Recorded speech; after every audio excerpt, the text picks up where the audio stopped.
Hi, hi, hi, mga katambok. Ngayon, magluluto na naman tayo. O, di ba walang katapusang pagluluto natin dito. Hanggat may lutuin, lutuin natin.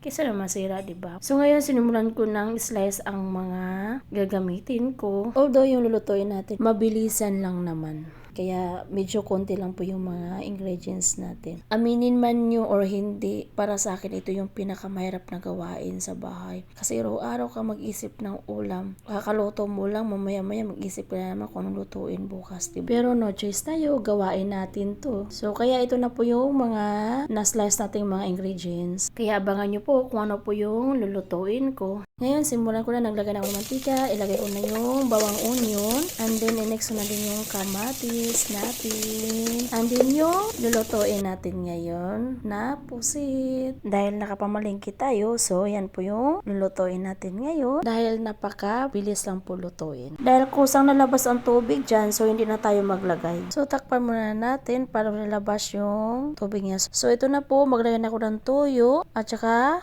suka, and then takpan muna natin sa saglit. So dahil kumulo na, pwede na natin i-mix yung sili natin, and then takpan muna natin saglit. So ito na po yung ulam natin. Salamat sa panonood. Okay na to.